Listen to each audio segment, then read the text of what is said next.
Flash në Top Albania Radio. Informacionet kryesore të ditës. Përshëndetje, këto janë lajmet e orës 16. Përshëndetje.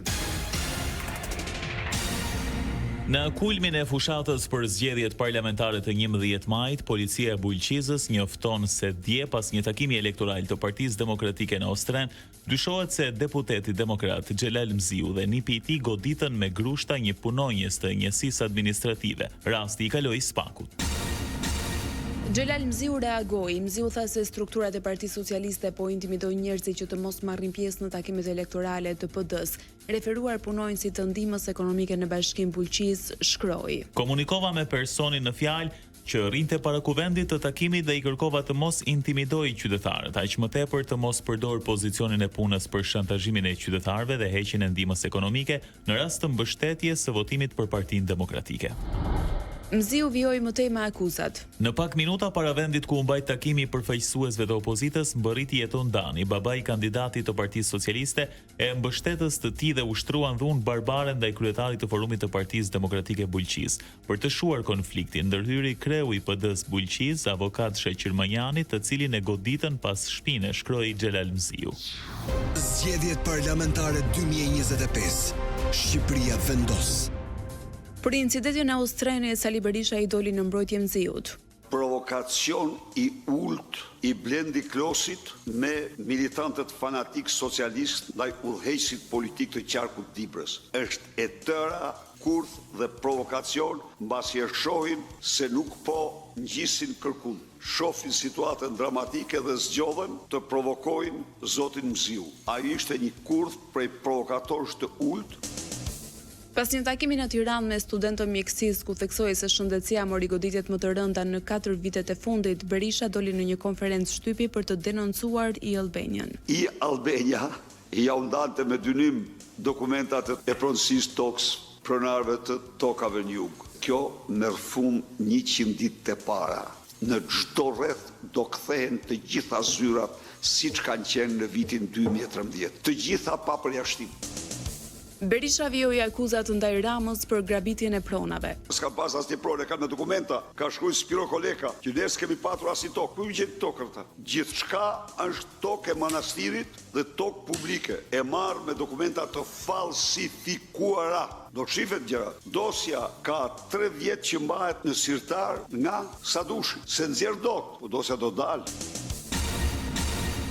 Partia Demokratike ju drejtua spakut duke paditur kryebashkiakun e Maliqit. Sipas Ivi Kasos, gëzim Topçiu po hedh asfalt elektoral. Partia Demokratike është në këmbë dhe po monitoron çdo sjellje e tyre të jashtëligjshme, të cilën do t'ia referojë organeve të drejtësisë, sikundër po bën për ditë, në mënyrë që të mos guxojë askush që të përdori urimet shtetërore për të marrë rezultatin elektoral.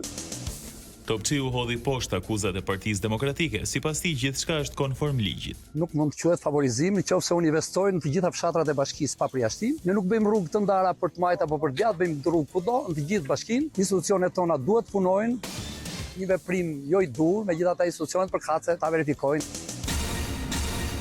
Kryeministri Edi Rama ishte në Shkodër ku ju kërkua një qendër teknologjie. Besoj se ka shumë profesionistat e tillë që mund të bashkohen dhe mund të punojnë bashkë.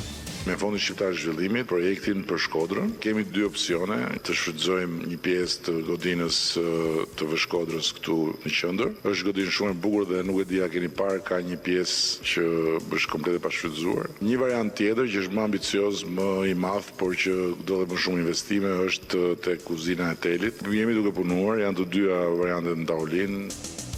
Për Shkodrën, Rama përmendi një zhvillim pozitiv. Rritja e volumit të kërkesave për ndërtim në Shkodër. Nuk ka qenë kështu. Ishte një periudhë që ndërtimi në Shkodër mbaroi, pra ishte stagnacion. Ne kemi edhe në Këshillin Kombëtar, kemi kërkesa për ndërtim në Shkodër, që do të thotë që tregu ka filluar të lëviz pa llogaritur Velipojën. Flas për qytetin, nuk flas për Velipojën fare. Kryeministri Rama e vuri theksin te premtimi i mbajtur i rrugës së përfunduar Shënqim Velipoj, si dhe njoftoi nisjen nga puna për akset Milot Balldren, e Milot Miruqan, duke përfshirë rrugën Lidhse me plazhin e Tales. Përfundimi i kësaj rruge të re është vërtet një moment lehtësimi, sepse me këtë rrugë të re i zbulojmë shqiptarëve, por edhe turistëve, një pjesës të magjishme Shqipërie që deri dje ishte pak se sushme. Nga zona i shtregut elektrik në Tiranë, kreu i koalicionit Djathtas për Zhvillim Dashamir Shehi shprehu bindjen se 30% e shqiptarëve do të votojnë ndryshe më 11 maj. Që kur bën këtë ligj që është sot, që detyroi këtë fushat, këtë ligj, këtë lloj marrëveshjes, s'është ligj, ka midis dy palme, qytetarët duhet ta kuptojnë që këto janë bashkë, kundërshtar kanë ato që duan ndryshim. Ky është realiteti. Mund mos e kuptojnë gjithë sot, por inerci do vazhdojnë të votojnë, po ne shpresojmë që 20-30% e shqiptarëve këtë rallë do votojnë ndryshe. Shehi shprehu bindjen se nuk do të mbeten pa mandate. Edhe kjo është një shans i madh për Shqipërinë, edhe për Shqipërinë e këtyre më të ri se unë, se kjo fushat është.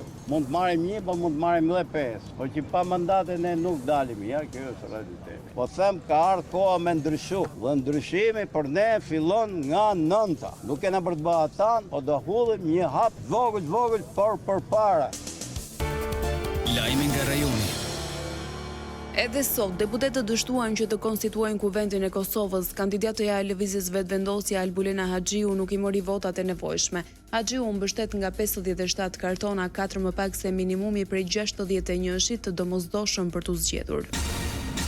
E propozuara Albulena Haxhiu tha se nëse Kuvendi i Kosovës nuk arrin të konstituohet, siç po ndodh prej 6 herësh tashmë, vendi duhet të shkojë në zgjedhje. E pyetur nëse do të tërhiqej nga kandidatura, u shpreh se vetëvendosja ka qëndrim të qartë. Përfaqësuesit e lëvizjes vetëvendosje këmbëngulin në kandidaturën e Haxhiu, duke thënë se nuk ju takon partive të tjera të përcaktojnë propozimin e forcës politike që fitoi zgjedhjet e 9 shkurtit. Deputeti dhe kryetari i nismës Fatmir Lima i bëri thirrje vetëvendosjes që t'i hap rrugën partive të tjera parlamentare për formimin e institucioneve të reja. Kreu i Partisë Demokratike të Kosovës hodhi akuza se qëllimisht lëvizja vetëvendosje nuk e zhbllokon konstituimin e kuvendit, se sipas tij nuk po ndryshon propozimin për postin e kryeparlamentarit. Memli Krasniqi vuri në dukje se kjo po bëhet pasi vetëvendosje nuk i ka votat e mjaftueshme për të formuar qeverinë e re. Lajme nga bota. Të paktën 5 persona, mes tyre një fëmijë u vran dhe 8 të tjerë u plagosën nga një sulm rus në qytetin ukrainas Pavlorad. Ky sulm vjen një ditë pasi një tjetër goditje ruse me dron dhe raketa shkaktoi 12 viktima në Kiev. Më herët, presidenti amerikan Donald Trump i bëri thirrje kolegut rus Vladimir Putin të ndalë sulmet në Ukrainë. Vritet një general rus nga shpërthimi i një makine në periferi të Moskës, viktim mbeti Jaroslav Moskalik, figurë profilit të lartë në komandën ushtarake të Rusisë. 4 muaj më parë, nga një atentat i ngjashëm u vra generali Igor Kirillov, po në Moskë. Përgjegjësinë e pati marrë inteligjenca ukrainase. Kievi zyrtaren dhe nuk ka komentuar mbi vdekjen e Moskalikut. Me një propozim për paqe që do të përbënte kthes të madhe në politikën amerikane, njohjen e pretendimit të Moskës për territorin ukrainas të Krimes, i dërguari për Rusin Witkov sot takon presidentin Putin në Moskë. Fillimisht ky propozim qarkulloi nga zyrtarët të Washingtonit pas bisedimeve në Paris javën e kaluar. Parashikimi i motit. Për sot moti parashikohet i paqëndrueshëm me reshje shiu me intensitet të ulët e lokalisht mesatar në formë shtrëngatash. Megjithatë nuk do të mungojnë kthjellimet, kryesisht në orët e pasdites. Temperaturat variojnë nga 7 në 20 gradë Celsius. Kjo është një përmbledhje e zhvillimeve kryesore të ditës. Edicioni informativ i radhës është në orën 17. Unë jam Armelda Mithasani. Unë jam Edi Hallaçi. Kjo është Top Albania Radio.